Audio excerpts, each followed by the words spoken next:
All right. All right. We're back on the podcast here. We're doing an SEC preview. Shout out to all my North Alabama listeners or all our North Alabama listeners, and shout out to Matt. Stuck in the snow. We're recording on the night of the 26th. I know there's been some issues with snow recently, and me and my girlfriend had to hike up to our sister's house because of the hills and all the snow. And I know Matt is stuck in the snow right now trying to make his way up North Alabama. So that's why he's not on the show today. But we have Ben Young and Ryan Stormy Norman on. Welcome, guys. We wanted to do a bit of a SEC preview. We did the season preview. We thought we're excited for the SEC. We kind of wanted to look ahead at the SEC, also kind of regroup on some of our thoughts in the out conference and kind of what we're looking forward to and see how it's changed. Kind of give you guys, a lot of people start chiming in and watching during SEC play once the other seasons are all over with and the games seem to matter a little more. We didn't have any big time matchups other than maybe our West Coast matchups. So a lot of people will start tuning in now. So hopefully this will be a bit of a guide to you guys for what to look forward to in this play. We have a little template put together. I thought maybe I'd throw it to you guys with some of these questions here. Like maybe we'll start off with Ben. What's some of the biggest positives from this out of conference that you think of? Well, it happened late, but it's also my biggest positive because it's a little bit of my prediction coming true. It's been the emergence of Trey Donaldson. We talked a lot in our season preview episode about these freshmen and how we were going to need them to step up and fill some of these roles now that we've had a lot of guys depart. And from my perspective, Trey's been the only one that I've seen consistent development from. He seems like he's improving game over game. That's not to say that the other guys can't emerge yet, but we've definitely seen him contribute positively to this team. Ryan? I would say a good positive right now is that we're still in it. I mean, we only have 2 losses, and they're 2 not bad losses. And I think that we're starting to kind of find, hopefully, our groove and maybe a little bit of an identity towards the end of outer conference play and the conference play, because we all know that if you peak too early, it could end up being a bad thing. And so I don't think we're not even close to peaking. We're not even close to being at our best. So in terms of us still winning games, still being ranked, still having a dog in the fight with, a lot of newer pieces, newer roles, I think we're doing pretty well. And so that's a positive, is that we're still in it and we're not even close to being out of it yet. I think we fought through some adversity in this out of conference. I was hoping we'd go undefeated or maybe split the West Coast, but I didn't want to lose to Memphis like we did. I didn't want to lose to St. Louis at home. But positives, we defended home court and at a conference. I believe we have a really long streak now, like 30 home games in a row or something like that, or at least an out of conference. It's in the 40s now. Yeah. So, you watch all these other teams, there's a ton of teams have lost to home and out of conference already. We have a weaker schedule this year, or at least it's not any big name P5 top 25 teams or anything, but it's still a huge deal to keep that home at a conference streak going. So that's a lot of fun. Through the adversity, we seem to have gelled as a team a little more, maybe not on the court necessarily, but it seems like, with this many guys that could start, this many guys competing for positions, we've already seen huge shakeups just in the last couple games. The mentality seems to still be there. There still seems to be some really good gelling of personalities. There was a moment recently, I think in the Washington game, where we went a big run. I believe it was Trey Donaldson, KD Johnson, and Dylan Cardwell. Kind of a weird lineup, but those guys were high-fiving and flexing and having a great time. And those guys, I mean, they're all competing in their different ways. Dylan's losing minutes a bit to Broom. KD's behind Zep right now, even though he was a starter last year. Trey, man, he sat. He thought he was done for the year pretty much. Sat, came back when we needed him, and is flexing out these guys. It's just really cool to see these guys kind of still embracing that dog mentality, that hard defense mentality, the having fun mentality out there. So that's kind of my positives. And also the fact that we have some predictions. We'll get into them later, but I want us to stay in the top 25 while figuring out our issues. We've had issues. We've seen them out there. The offense has gotten stagnant at times. We've had people get hurt. We've had players not step up the way we thought. We've had other players step up we didn't think were going to step up because the other ones we needed to step up didn't step up. But we've stayed in the top 25 the whole time. And it looked like we were about to fall out after that USC loss, and we bounced back with Washington. We're back to number 20, I believe, in this latest AP poll. So hoping we can keep it going. Hopefully we get a Florida win here. We cement ourselves even more. So that's kind of my biggest surprise, or at least my biggest positive surprise. Then I wanted to know what you guys' biggest negative surprise, or kind of the other side of that coin. I don't know if you want to do it again, Ben, if you want to start back off again. Now let's have Ryan lead us off this time. So in terms of negative, I would say, I don't think we have too many terrible negatives. I personally thought the team was going to be as it is currently right now, just with the fact that we don't have a superstar per se that we've had the past few years. We don't have the scoring that we have. I kind of had some realistic expectations coming in. I would say just in terms of negative is just the fact that we thought that there were going to be our two freshmen coming in were going to be we thought they were going to be better than they are. I guess this is a nice way to put it. We saw some flashes, some glimpses of what that was going to be like in Israel. The game is completely different now with the offense being put in, with the style of play being put in, with 40-minute games of the different style of play, and it's just not computing with some, including Johan. Most importantly, him. Chance is still, I think, battling the knee injury from the surgery. He's still not quite right. The game hasn't slowed down for him yet either. So I would say that's a negative or a surprise, honestly, was the expectations we put on them and the fact that they still haven't found it yet, and we're heading to SEC play. Ben? Yeah, I think we're all pretty united in our shock at Chance's development. It's been a lot slower than we anticipated, even accounting for the knee injury. It doesn't seem to be his athleticism or his explosiveness per se. It's his shooting and his ability to lock in on defense that have really been the biggest stunners to me, because that's something that you don't need a ton of athletic ability for. You just need to be able to know your position, your responsibility in the court, and kind of anticipate how the other team is going to attack the basket. We've seen Chance make some pretty incredible passes. They haven't always ended in buckets for our guys, but Chance's court vision on offense is very much where I had hoped it would be. I think probably my biggest disappointment has been in the shortening of our rotations. I think early in the year, we took advantage of the fact that we didn't have a superstar. We didn't have the guy on this team. We were going to be a 10-man, 11-man, maybe even a 12-man rotation. And we were going to come at you fast. We were going to come at you hard. And we were going to come at you for all 40 minutes.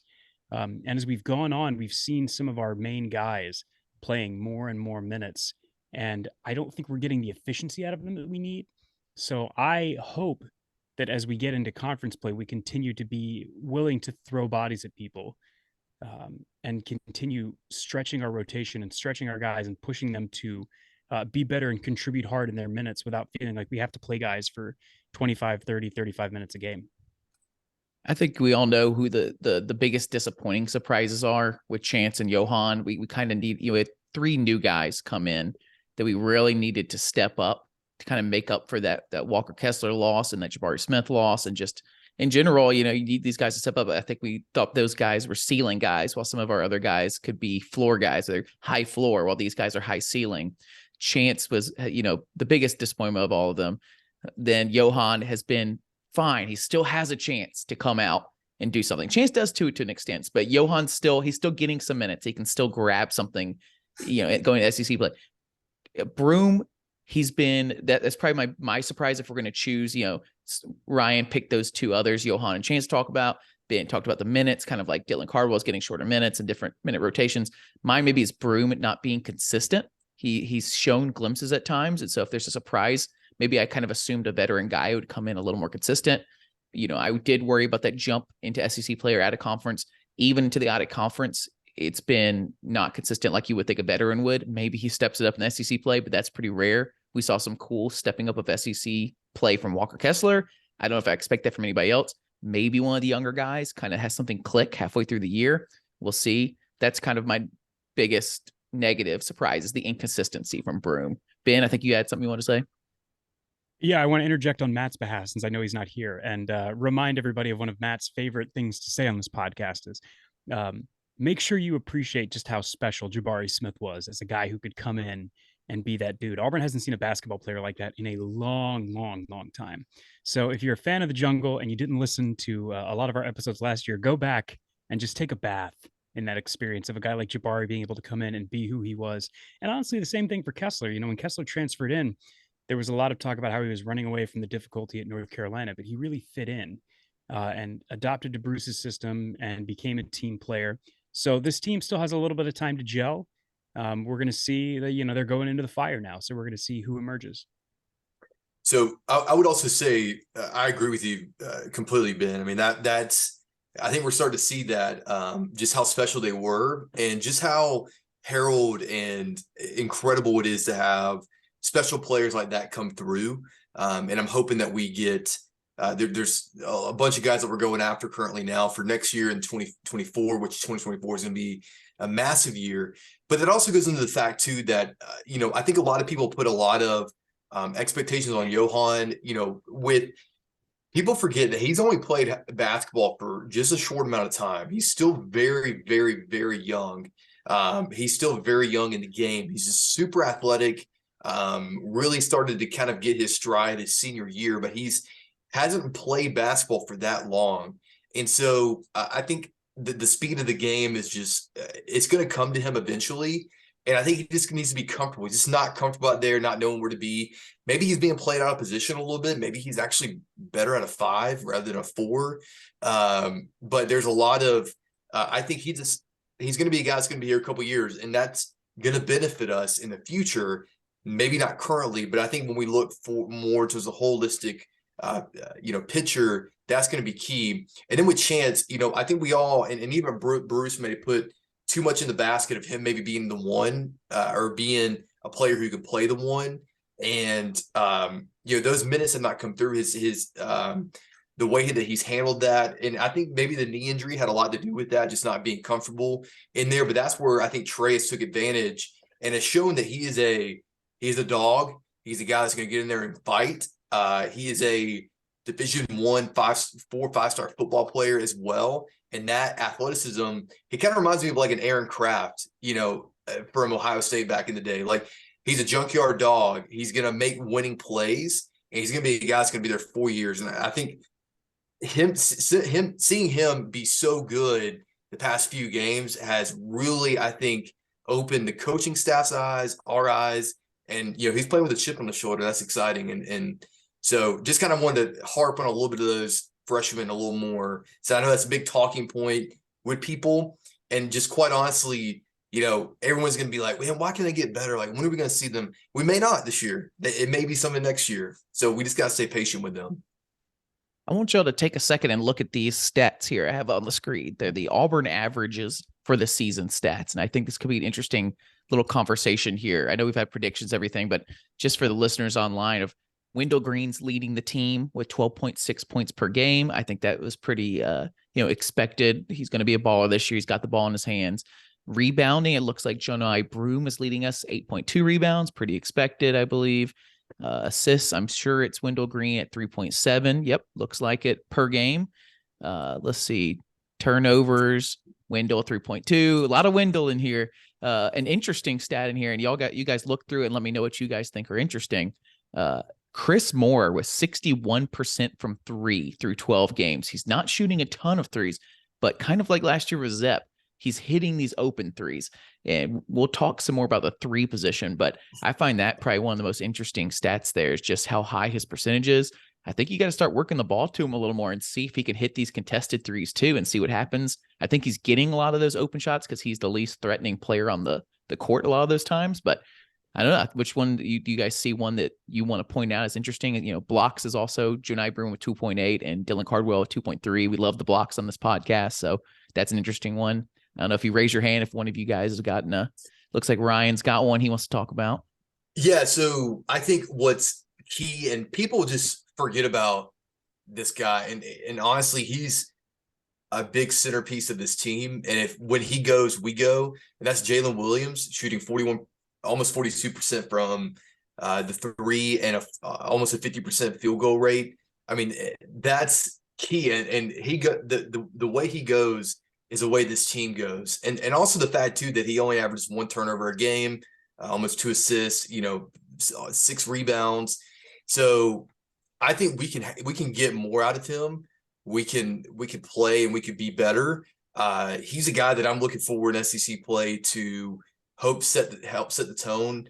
There's another one too that's just real glaring, and that's 3-point percentage. And we'll talk about this in a moment, but SEC play, we're dead last in 3-point percentage. And KD being under 30 hurts. Zep Jasper being under 30 hurts. Wendell being under 30 hurts.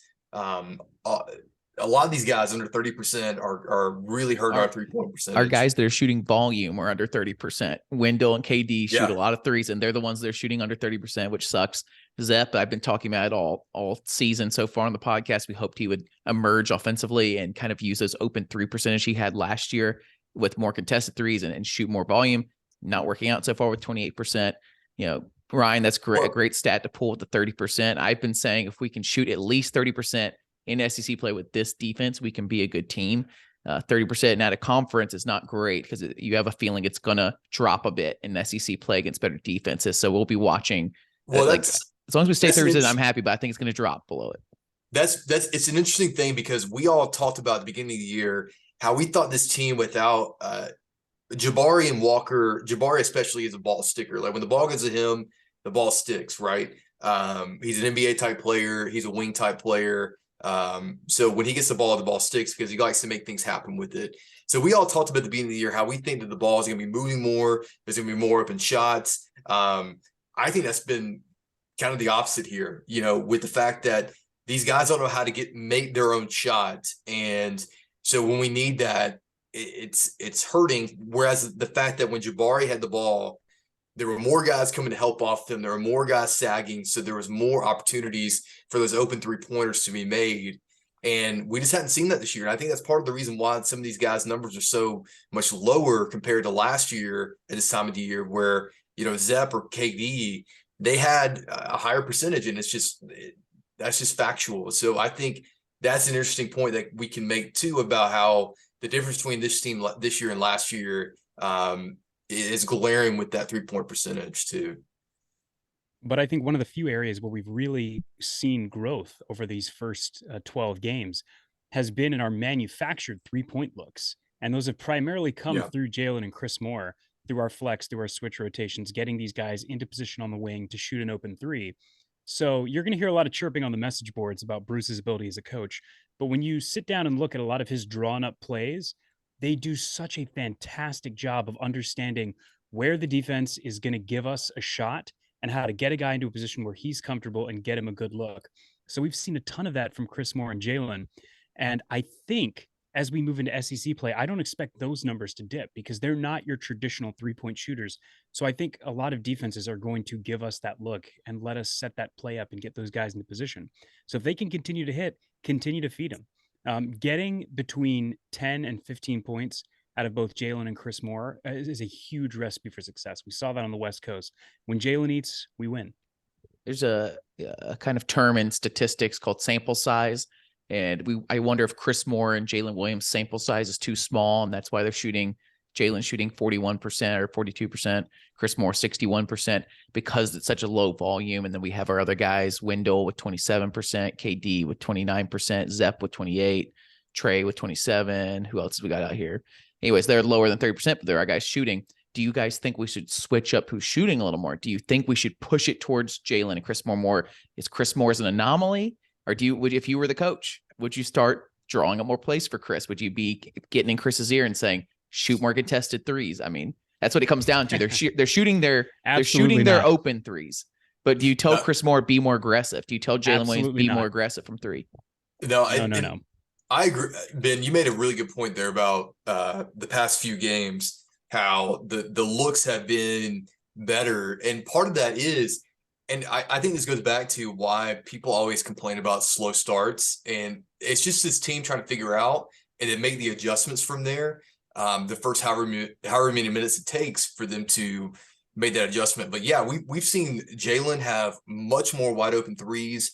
We've had Chris have much more wide open shots in the corner. So I think it's just them trying to figure out what makes them more efficient and what gives them the better looks. And I think they're starting to hope we put those pieces together. Because look, against USC, we had our best 3-point shooting game of the whole year. We lost, but we did. And we did the same against Washington. So something's starting to work. We'll see if that carries over. But that's a really good point you made there about the coaching, the adjustments, trying to work what we have here and get that in the right place. And one of the other really amazing things about Bruce and why guys want to come play for him is he's also not afraid to just let the ball roll and feed the hot hand. We saw it a couple of times, albeit against inferior competition so far. But like the night against Bradley, Katie Johnson went off, and they did not feel the need when he was on the floor to try to call the ball away from him. It was let him do his thing where he's going to cross you over and then try to step back and make a three. Or if you look like you're playing soft defense on him, he's going to try to drive by you. Bruce will give his guys almost freedom to a fault a lot of the time. But the solution to our shooting woes isn't going to be like more volume to Chris Moore because he seems like an efficient shooter. His numbers are a direct result of Bruce's offensive system. And so there's not really a way to then like turn that dial up, if that makes any sense. It's not like, oh, we feed Chris Moore, he's magically going to make more shots as a better shooter. It's that getting it from his spot in rhythm without anybody in his face means he's going to be a fairly reliable shooter. It's not always going to be easy to do that over the course of 40 minutes. Yeah, he's like a Malik Dunbar. Like Malik was in the right place at the right time in the offense. And that is, it's a good comparison to Chris because Malik didn't try to make his, maybe every now and then he did, but other than that, the ball came to him in the right spot of the offense where it moved. And it's a good player comp to what Chris Moore fits in this offense in the current day. We're looking at the different stats here and kind of going up and down with them. I just changed it to minutes here. Jalen Williams is leading us with 25 minutes, Wendell with 24, Janai with 23. You look down this list, the interesting minutes, and not to keep bringing up Chris Moore constantly. Chris Moore's starting, but playing a decent amount less than Allen Flanigan. Allen Flanigan's at 23 minutes. Chris Moore at 17 minutes. Another interesting one is Jonai Broom, where you at 23 minutes, Dylan Cardwell 15. You kind of thought they'd be more platoon. You've seen Dylan's time shrink a ton recently. I think he's played as low as 8 or 9 at times. Is there anything from the minute standpoint that stands out? I see Trey's at 11, but I think that's going to go up. Do you want to distribute this any differently? Do you guys think anything stands out from those minutes? No, I mean, I think it aligns with what we're seeing currently. And honestly, I think Trey's are going to keep going up and up and up the more he is comfortable and the more that he plays more. With Dylan and Janai, I think Matt made a good point about how we kind of felt that, or maybe the coaching staff or whoever felt that Janai was going to be a good Walker kind of replacement. And those numbers are starting to kind of even out to what we saw last year. Dylan, I think he could still have those type of games where he has more minutes just based off of what the other team has in terms of their what's at their 5, what is their big men, the foul trouble, for instance. But Janai, I think he's starting to get more comfortable and I'm hoping that we start to see him be more efficient in the paint and be better in short range opportunities than we have in out of conference play. And that's the reason why his minutes are going back up again. But I mean, I think it's aligns pretty much with what I thought. I think Trey is going to start taking some of Zep's minutes, honestly. Yeah, I think it's hard looking at a stat sheet like this to really understand what the overall concept of what Bruce is trying to do is with these various combinations that we've seen on the floor. Another one of Matt's favorite phrases that we got to sneak in here for him is on offense, there's only one basketball. So you can have 5 ballers out there, but at the end of the day, one guy's going to take a shot. And so part of what I think Janai is doing out there is, offensively speaking, he draws so much help from these other teams. They collapse to him incredibly quickly. So the idea is to keep him out there and rotate bodies around him so that you can see how they're going to react, figure out where the defense's weak points are going to be. I would love to see a little bit more of the plus minus stats, which I know Jackson hates, but I think that's really indicative of your overall value to the scheme, because Dylan may not be scoring us a ton of points, but it may turn out that, we give up more points when he's on the floor because people are switching in a way that doesn't make sense, or that our overall team score is down with him out there because Janai draws so much help that he's actually able to leave some of these wing plays open where we can get our 3s and 4s into these open look 3-pointers that we desperately need. But to go back to stats, one of the things that we don't have on there is kind of like national positions. And that's where I found some of the most fascinating stuff about Janai. He's 6th nationally in blocks. So once again, like right at the top of the board. He's 81st in overall rebounds, 72nd in offensive rebounds, but he is outside the top 100 in defensive rebounds. And if you were to ask me which stat I think is the most important, I think it's that. Part of the reason why we lost the Memphis game, and to no small degree the USC game, was our allowance of second chance points. When teams miss the basket, that's a credit to our incredible lockdown defense. But if we are not then taking the ball back and turning that into an opportunity to score, that's really going to continue to drag us down in conference play. Man, I love hearing the stats there. Thank you for looking those up. And if you guys got more stats, throw them in there at any time because I love those. Another thing I thought real quick, last stat we would look at, because Ben loves the free throw percentage. Right now, the team is at 67%. I can't remember what number you said. It was at 75%. You need the team. It was 70. I said I'll own my mistakes. I said it's 70%. I think we're unbeatable. Let's play a guessing game here. What rank in the conference do you think that is? Pretty low. Bottom fourth. Yeah, we're 12th. Yeah, there we go.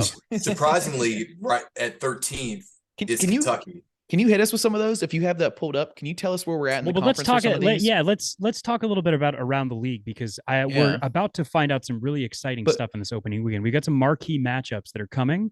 So where we at before we do that, I want to hear where we're ranked in some of these stats. If you have that pulled up. Okay, here we go. Yeah, so we're 12th in free throws. I mentioned earlier we are dead last in 3-point percentage. Points per game, we are currently 8th in points per game, which, believe it or not, Missouri is the number 1 team in the conference in terms of points per game, followed by Alabama, Arkansas, and Kentucky. Florida is 5th, averaging 76.5. We currently average 73.7. So they're all kind of right there, but we're currently 8th in that. Assist, we currently rank 7th in assist with 170. That's about 14 per game, whereas our turnovers is 169. So we actually average 1 assisted turnover a game, which is kind of funny. We're right there, dead even with that. Field goal percentage, Missouri leads the conference in field goal percentage. We're currently 6th in that. So you have Missouri, Arkansas, LSU, Kentucky, Florida, then us. And then lastly, looking at blocks, we currently lead the conference in blocks. We actually put, with Florida, our next matchup, they're 2nd in the conference in blocks, mostly due to Colin Castleton down low. He who shall not be named. Yeah. And then we'll get one more stat, which is steals, which we all know with our defense is an important stat. We're currently 5th in the conference in steals. Believe it or not, Missouri leads a lot of these stats. They're playing really good basketball as of late. They lead a lot of these stats currently in terms of the team statistics, but we're about, in terms of all these stats, kind of the average, we're about 6th or 7th in most of these. But I would say the 2 glaring ones are free throw and 3-point percentage, with us being kind of dead last at both of those currently. What's our top? Where are we succeeding the most in the SEC? Which one are you pointing out for that? I know we got 4th. I think you said in one of them. I would say probably field goal percentage. We're in the top half, top 6 in field goal percentage. Blocks, we currently are 1 in blocks. Block party. Get it. Everyone get on board the block party. Assist, we're in the upper half. And then that's huge for us. That's huge. And then points per game, we're currently 8th. So I would say probably blocks and field goal percentage and assist are our 3 best stats so far. I think go ahead, Ben. I was just gonna say, if I can give us a little bit of an SEC preview as we move into talking about what's coming up next. If you remember, this time last year, we were getting ready for a matchup with undefeated LSU, who it turned out was a complete paper tiger. And I believe they were one of the last teams to sneak into the tournament, right? 10 seed, something like that. Yeah, they were pretty far down. So Missouri, I think, might be one of those teams this year. They're 11-1. They have a fantastic win over Illinois, who is now out of the top 25, but who was ranked at the time. And then they were absolutely run off the floor by their big rival in the border war, Kansas. They are hosting Kentucky. Tennessee is going to play at Ole Miss. Alabama is going to play it at Mississippi State. So they're going all the way down to Starkville. We're going to learn a lot about both of those teams in that matchup. And then Arkansas goes on the road at 11-1 to face 11-1 LSU. So we have some really fantastic matchups in that first week that is going to tell us a lot about the state of the league overall. That Alabama Mississippi State matchup is interesting because obviously Alabama, they're known for their offense and their shooting and things like that. And Mississippi State cannot score at all, but they're known right now for their defense. So it's like, which one of those two is going to budge to allow for that team to win? But I love this first week of SEC basketball is so exciting because you can find out real quickly what your team is made of. When also too, you can also find out, there's a lot of games left to be played. So even though we may drop a few, someone may drop a few. I remember last year Arkansas lost their first 3 SEC games, and then they came out on fire after that. You just never know what's going to happen after the first week of SEC play, but it's exciting. I love this time of year. Yeah, college basketball. I wanted to guide the conversation a bit on storylines in the SEC. I want to give people on the podcast that maybe haven't been paying attention to the SEC as much, what they should be looking out for, what they should be cheering for, what they should be cheering against to kind of put ourselves where we want to be in the SEC. And I think maybe looking at the AP top 25 might help and kind of throw it out to you guys, each one of these. And you hit us with what storylines you know about, what players to listen about. I kind of want to be able to look at these other matchups and say, what's good for Auburn? What do we need these other teams to be bad at? What are they known for being good at, kind of thing? If you guys have opinions, the top ranked SEC team right now, surprisingly, with all the hype Kentucky got going in, all the hype Arkansas got going in, Tennessee is the top team going in SEC play at number 7. It's Rick Barnes. They've always had a ton of preseason hype. They're 10-2 right now. If you guys have some opinions on Tennessee, let me know. Ryan, you want to lead off? Yeah, I mean, I think Tennessee has a mixture of what they had last year and then a couple of new guys. Obviously, we all know about Julian Phillips, who went to Tennessee over Auburn. He's a big factor of that team. They still have players such as Vescovi, who's a lefty from Argentina. Very good player. Uruguay, that's right. Sorry, you're right. It's like, I have opinions on Tennessee now that I think about it. Vescovi is such a weird one. He showed up like halfway through the year 2 years ago and was a baller. I said, watch out for this guy. He's going to be one of those guys that sticks around and you hate playing him every year. Vescovi's his name. He's the point guard, kind of whitish guy. I mean, Latin whitish guy from Uruguay. I'm still kind of like, he played semi-pro or something there. I still don't know how they pulled that guy off and how they got him halfway through the year. But watch him. He plays this interesting like Euro South America ball. It's a little different than everybody else's. So he's fun to watch. The big one for Tennessee, in my opinion, to watch is Julian Phillips. He screwed us over. We really thought we had him. There was the NIL deal stuff. It just really feels like one of those guys you want to cheer against, a nemesis, kind of like you're looking for guys to cheer for and cheer against. You want to cheer for against Julian Phillips. It'll be another one of those like J.D. Davison from last year at Alabama, that a top-ranked guy that turned us down at the last minute and dragged on the story, dragged on the recruiting. He got recruited 2 or 3 times, just kind of annoying guy. Watch to see how he does. If he's scoring a ton and beats us badly, it sucks. But when we play them, our players are going to be hyped to shut him down. So that'll be fun to watch. I don't know if you guys have opinions on more on Tennessee, or next in line is number 8. Yeah, well, Alabama. hang on. I want to talk about Tennessee just a little bit more before we go, because we have gotten to see a little bit of the Frankenstein that can be college basketball. I mean, it's hard to go on the road and win in college basketball. Tennessee just came back from a West Coast trip like us. They went to Arizona to play them in Tucson and lost by 5 points. Arizona is a fantastic basketball team, obviously a very storied program, but they have a good team this year. Tennessee has some quality wins. They beat USC in overtime and defeated Kansas, who was ranked 3rd at the time, to win the Battle for Atlantis championship earlier in the year.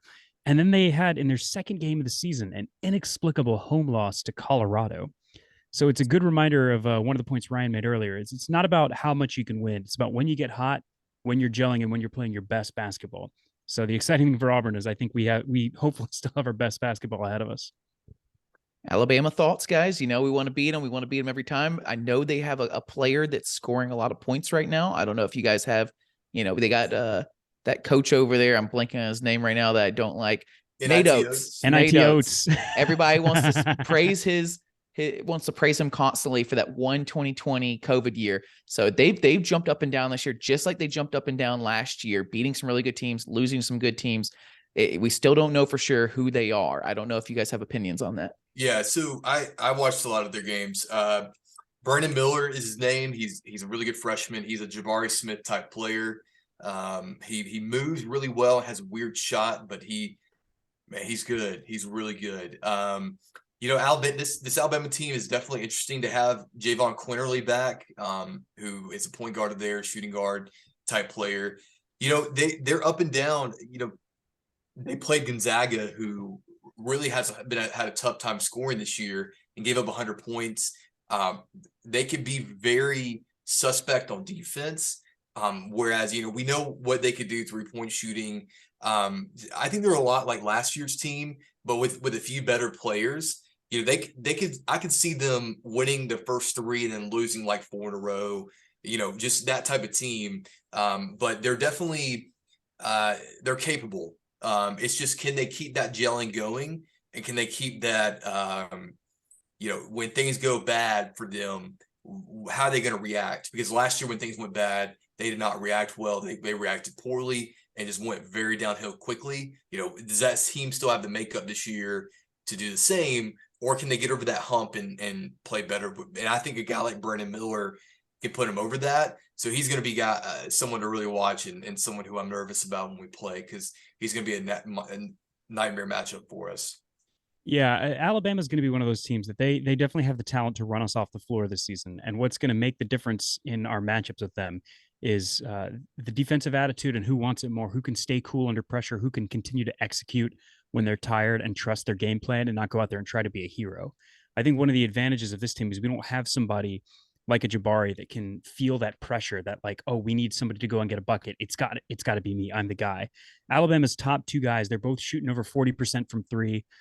That's going to be a challenge to maintain over the course of a long season. Not to say that they can't do it, but they're shooting the absolute lights out right now. They're playing a lot of minutes. It's going to be a very long season. So it would not surprise me this year if we split the series with Alabama. They're going to be a challenge for sure. They're a much more talented team than they were last year. But my hope is, from what we've seen from us defensively, as guys continue, particularly our 2s, to learn where their assignments are in Bruce's system, that we stay disciplined defensively and we frustrate teams. I think if we can frustrate some of these more talented teams and these more talented stars, our 5 can beat their 5. We play number 7 Tennessee. So the top 2 right now, according to NCAA AP rankings, is Tennessee number 7, 8 Alabama, 9 Arkansas. We play Tennessee away and home. The last home game of the year is Tennessee. We've had some fun games with Tennessee being the last game. A couple years back, we had them at home, and it was a lot of fun to upset them when they thought they might win the SEC. We beat them in the SEC tournament, I believe, the next year at the last game of the year. That was really fun also. Alabama's home and away, as always. I believe the Alabama game might even be on a Saturday at home this year. That could be a really fun one.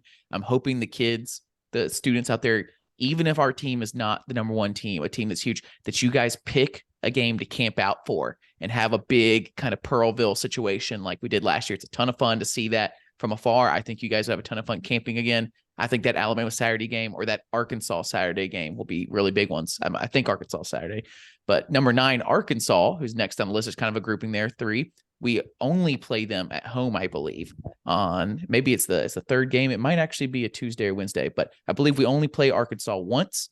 Musselman, another hateable coach out there that takes his shirt off after games.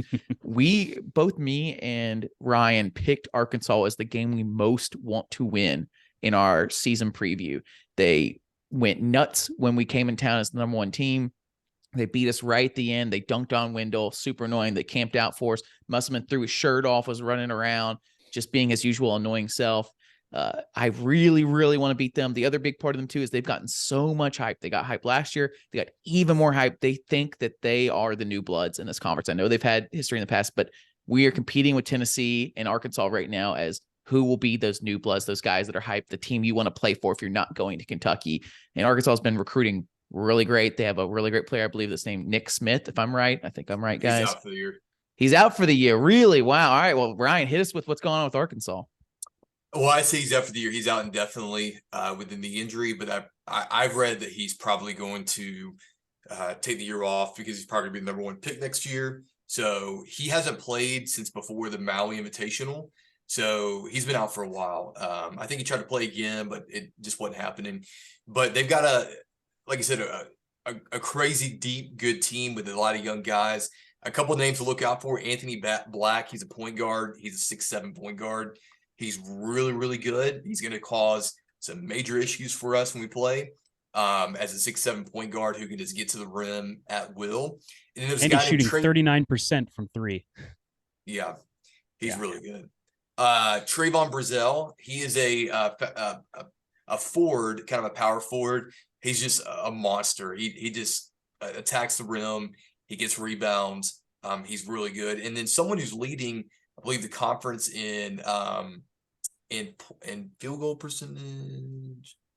I had the stat here. I apologize. So while we're looking at points Arkansas, per game. oh, good. Points per game. Ricky Council the fourth, who's another extremely good player for them. He's a 6'6" guard who came from Wichita State as a transfer. So he's leading. He's actually third in the SEC in scoring right now, averaging 18 points a game. So there's kind of a few names to look out for in terms of how good Arkansas is. Yeah, and Arkansas, they've had a chance to be a little bit battle tested this year. Like Alabama, they've played some better teams. Not quite as good as Alabama or Tennessee, in my opinion. They have a loss to Creighton, who it turns out a little bit of a paper tiger. Creighton's kind of in the middle of their league right now. I believe their current record is 8-4. I believe on Creighton is Trey Alexander, another recruit that actually was committed. I think even signed and then dropped out and went to Creighton, had a decent game against them, I believe, and a guy at the 3 position we could still be using today if he had just come to Auburn. I think we lost him because of Desi Seals that never even showed up. Yeah, I think Creighton lost like 5 in a row. Yeah, Creighton's really fallen off the wagon since that went over Arkansas. Arkansas does have an overtime win over San Diego State, another pretty decent basketball team. They might be a tournament team out of the Mountain West. We'll see. And so they've had a few tests, but their first couple of games prior to getting to us are LSU and Missouri, 2 teams that are the Tigers and the mascots, and I believe Paper Tigers once again in SEC basketball. I think Arkansas might roll both of those teams and come into Neville Arena feeling pretty good about themselves. Probably feeling like they're going to walk all over Auburn. So I'm getting more excited for that matchup by the day.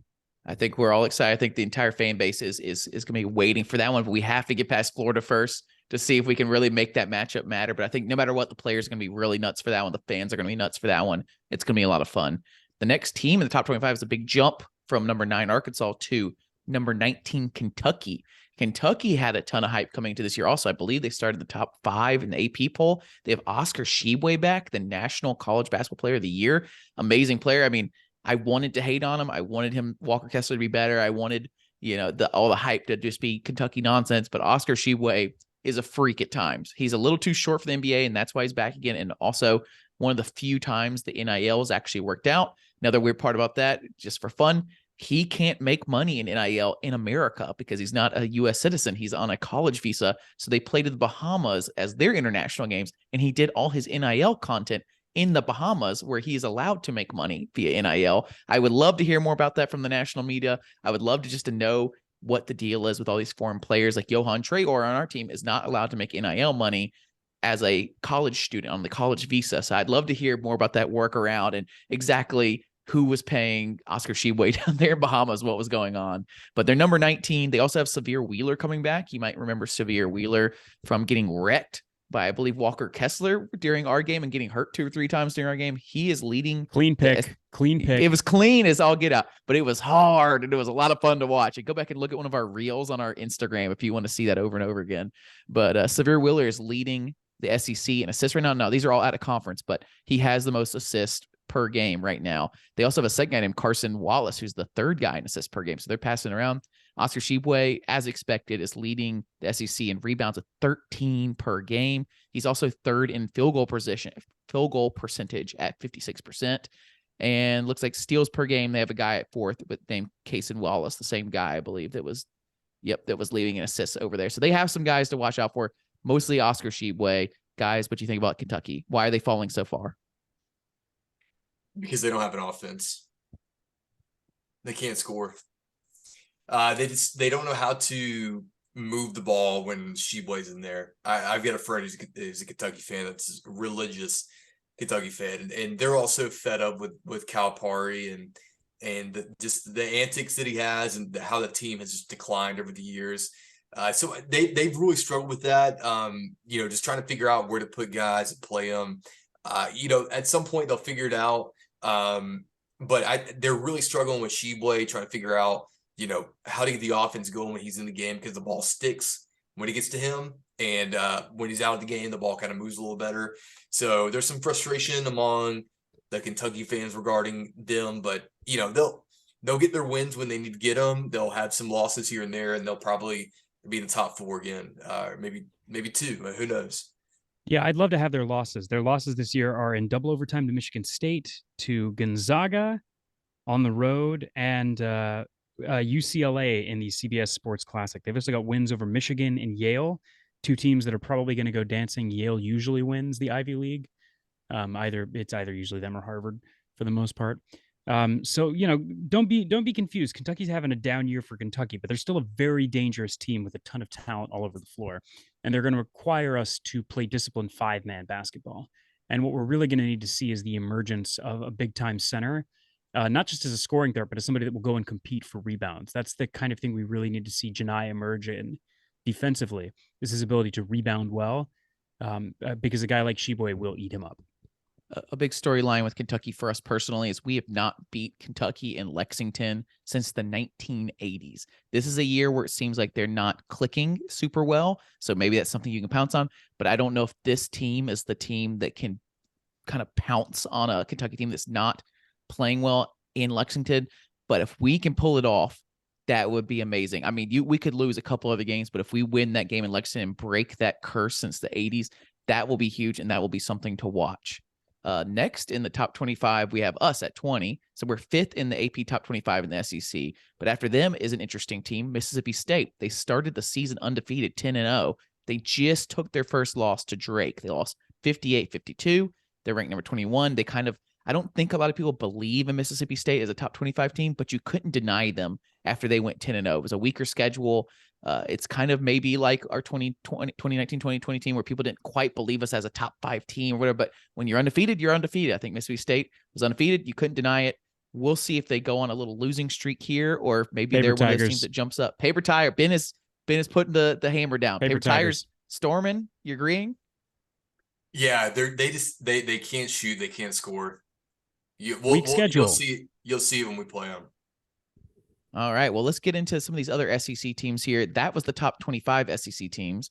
I'm having a little trouble. There we go. So we can look at what we predicted in the SEC. We're going to do a little contest that should be fun amongst podcast hosts. Right now, we have a couple podcast hosts in there, hoping to get some more and kind of putting this podcast sphere together with an SEC predictions contest of how many wins you think we'll get in the SEC and what win losses. So I think looking on this list here of who we play might help to say, who else do you think we can lose to? Who else do you think that's not in the top 25 we should watch out for? Our first game is Florida.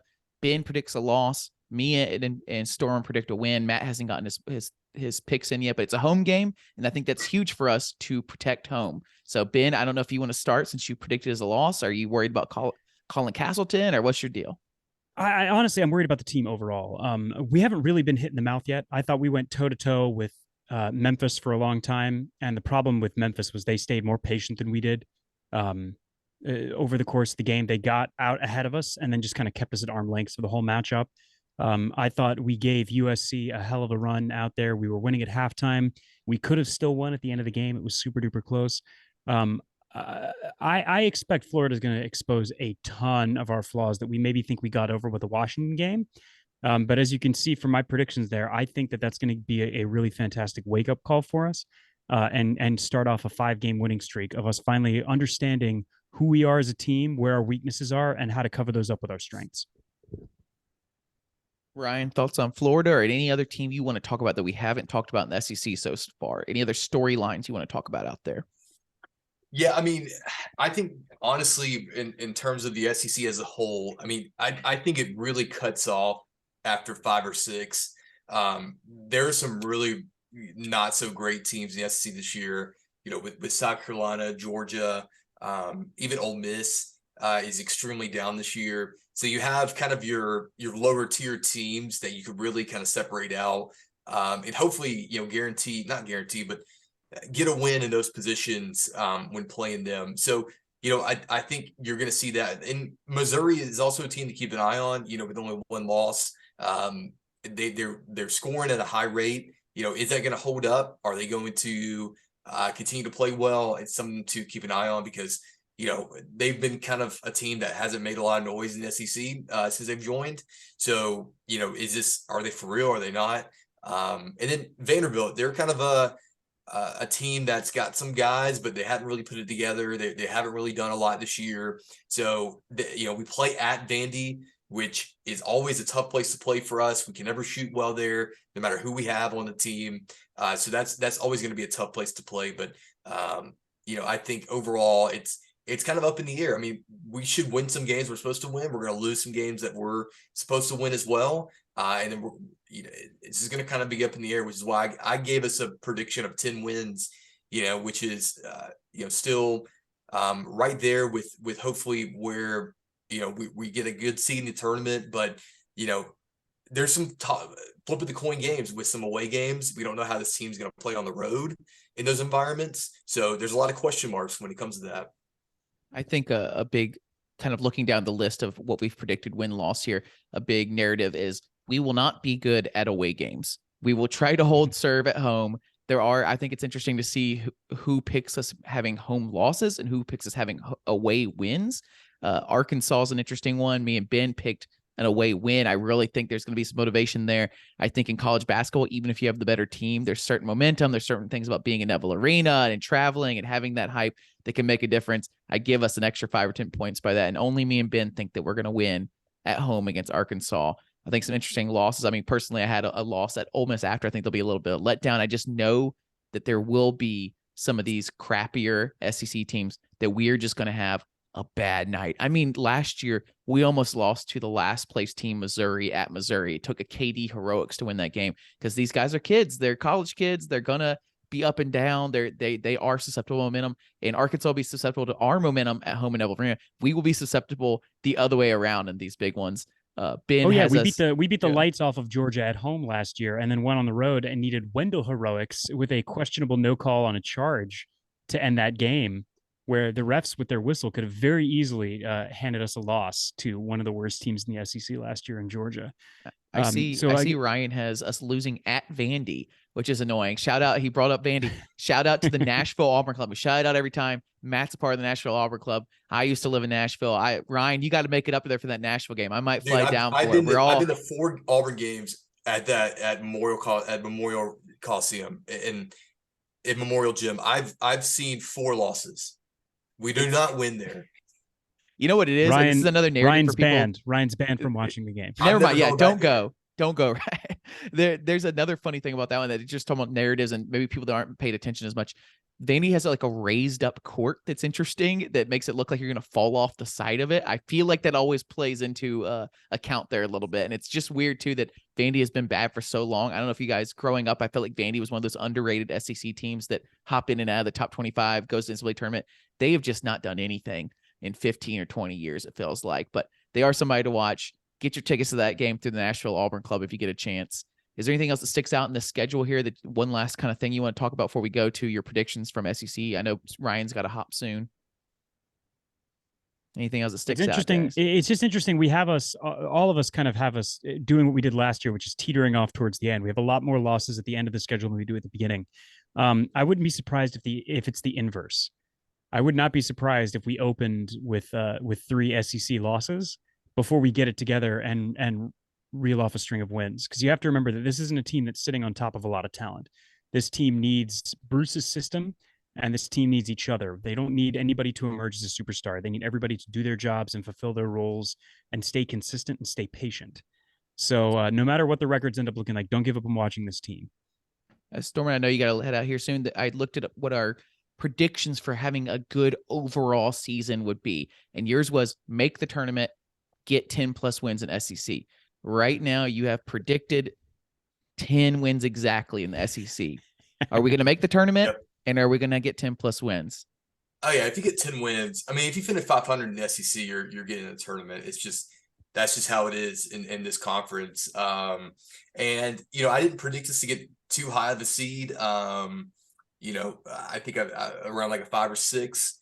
And look, you just got to make it. And you just never know what happens. I think, as long as we keep winning the games we need to win and minimize those away losses as much as possible, then we got a shot to do something. I'm not saying here being like we're going to win the SEC this year. I don't know if that's going to be possible. It'd be great. It'd be amazing. I've got all the confidence in the staff to pull it off, but just from what we've seen so far, I just don't know if that's going to be possible. But I'm going to be cheering them on. I think we all should. Like Ben mentioned, if we lose a few here in a row, we've been spoiled the past few years. People forget that when all three were in school, that they were the Barbie and the Ellis days, the Lebo days. So, we're definitely blessed and have an incredible culture here that we're able to watch winning basketball on a consistent basis. So don't let a few losses get to you. Stay focused, stay humble. We're gonna win when we need to win. We're gonna maybe lose some here and there, but it's exciting. This is the best time of year when it comes to basketball. Ben, I think I see a very astute prediction that I still think is extremely astute. Maybe not something genius or anything, but defend home court. I think that means more this year than it's meant in a long time. More than ever. See you, Ryan. Ryan's gonna head out. My last part here is War Eagle. My prediction for a good season has been going okay so far is stay in the top 25 while figuring out the kinks. That was huge this last week where we lost that USC game, we lost the Memphis game, and stayed in the top 25. Bounced back a little bit against Washington, back in the top 20. We have a chance here to beat Florida, beat the next team in Georgia, and still lose to Arkansas even and stay in the top 25. I still think that's huge for narratives to keep us in the discussion as one of those teams. I think we saw talking through the SEC teams in the top 25. It's still pretty wide open. No one thinks Tennessee is an amazing team that's just going to blow everybody out. No one thinks Alabama, Arkansas, Kentucky, Auburn, Mississippi, any of those teams are teams that are going to blow everybody out and just take this league over like we did last year with Jabari Smith and Walker Kessler. So I think it's still wide open. Just stay in the hunt there. The next one I had was to keep our rivals down. That's going iffy. A lot of that is we don't play the same teams. These teams play different schedules than us. Alabama has had a blockbuster schedule while our schedule has not been against any top 25 teams or anything. So they've gotten a little more noise. They beat some good teams. They lost to some good teams, and they've gotten a little more noise than us and gotten up to, I think, as high as number 4 in the country. Hate to see that. Hate to get them the more narrative. Hate to have them recruit off of that. Arkansas has been up and down a bit. Tennessee's been up and down. Those are the ones I'm most concerned about, those 3 teams, and staying on top of them. So that's something to watch, that we need to beat them if they're going to get this kind of hype that we're not necessarily getting. And the last one was to split our West Coast tour. We lost to USC with a hurt Wendell in a very close game. It would have been amazing to sweep that and going a little more confident into the SEC play. But maybe we learned some lessons. I think maybe Trey grabbing the bull by the horns in that USC game and into the Washington game is actually a good thing. That's worth that loss theoretically. But we need to beat that Florida game to make it all count. So we split West Coast. We stay in the top 25. Got to keep our rivals down. Those kind of were our predictions for the season overall. I didn't write Matt's down. Ben, if you have any other thoughts on predictions like that, anything? Yeah, just the main thing to remember is like Ryan was saying before he left today. Jackson, you want to talk about keeping our rivals down and winning the recruiting battles in the offseason with our performance during the season. This is where you come in as fans, listeners. Keeping our culture a place where people want to be, where people feel like they're celebrated, where people feel like their accomplishments actually mean something, goes a long way in pitching recruits. Showing up to a sold-out Neville Arena. Alabama's playing tons of people, and they have trouble selling their tickets and filling those seats. They're already talking about how badly they need a new stadium that looks a little bit more like ours does. We've built a winning culture over the last 8 years, and a lot of that has to do with fan support, people staying committed, people buying tickets, people watching these games. So even if things look like they're not going to go as well as they did last year, where we race out to this incredible lead and spend the last half of the season just kind of trying to keep people down and make sure that we stay on top and win the league, we don't have that pressure this year. This year can be a lot more fun of just, hey, is this team going to find the right ingredients at the right time to win some special games and make some special memories? That's all still on the table, no matter how many inexplicable losses we have. I think that's a great point. I think we get to play spoiler this year. We get to play underdog this year. We get to play that team that gets to be hyped based off of any win, and every loss doesn't hurt us. There was so much tension last year. It felt like every game near the end, oh, please just don't lose. Now we get to have this hype of we could pull this off. Let's see if we can pull this off. And it's a lot more fun that way, a lot more tenacious, a lot more the crowd in it kind of thing. People are less upset if we don't win by more than a couple points. Every close win will be a great win no matter who the team is in the SEC right now. I don't care how bad the other team is. If we win away at Ole Miss or we win away at Missouri, whoever else, that might be Georgia, even away at Georgia, if we can just win, I'm going to be happy this year. Well, maybe last year I wanted to blow them out. I wanted to prove a point.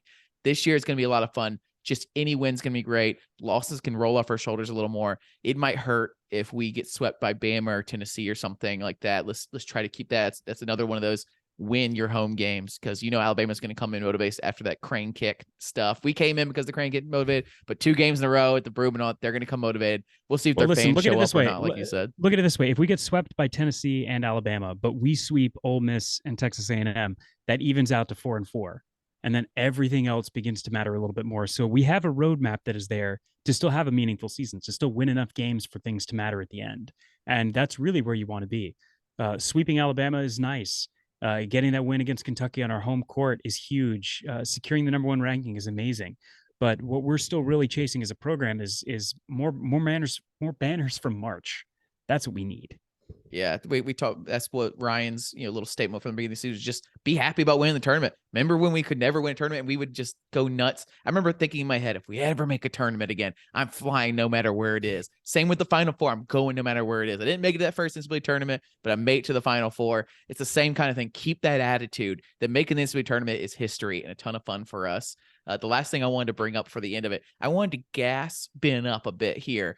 Ben, we did predictions for starters. I didn't get it all filled out in time to do it for another big thing. And I think this podcast started going a little long, but he picked Trey Donaldson as being the starting point guard at the end of the season. And we almost laughed as a podcast. We almost laughed. We called it the hottest of hot takes. How ridiculous. Ben picked Trey Donaldson. Was he even paying attention in the offseason? Did he know what's going on? Has Trey Donaldson over Wendell Green and Zepp? And we were arguing Zepp would move over, all this stuff. Oh, Chance will probably take over of all the people Trey. But here we are. There's a better chance that Trey could be a starter then. Wendell could get hurt easily, but Trey is right there to pounce. There are already people out there in the message boards talking about how maybe a Wendell off the bench with a Trey starting is actually a better lineup. We'll see. So gassing up Ben here, his prediction, the hot as a hot take, is still on the board. Hey, look, it's going to be a long season. I'm just glad we're having fun. Ben, what will the lottery numbers be in the next lottery? Go. Listen, I know that, and I'm not going to tell you because I need more than a 2-bedroom apartment. Nostradamus here, everybody. So watch out for our predictions, because Ben had them on this time. We'll see what we have on at the end of the year. Any final thoughts, Ben, on the SEC play? I think we kind of got those out, but sorry, one more thing for your final thoughts. Matt is stuck in his car in this snowstorm. I got a text back from him because I wanted to get the listeners a little update. Let's see, what part of the world is he in? North of Meridianville. He's been stuck in the same place for an hour or two now in this snowstorm. Shout out to all the North Alabama people there that have been really screwed by the snowstorm. It came out of nowhere. There was like a 30% chance of snow this morning. He's in his car with provisions and gasoline with his parents, and they might be sleeping in the car. There might be some other people doing that. I hope they're listening to this podcast while they're in their cars surviving the snowstorm. Very fun. There's some hot takes to keep you warm. Hope that Matt stays safe out there. We'll give you an update on Matt. Maybe throw down on Twitter. We'll see. Yeah, make sure you send Matt some love. He's at Matt Donaldson AU on Twitter. Donaldson, DONALDSON. Letters AU. And we might throw it out. Show him some love.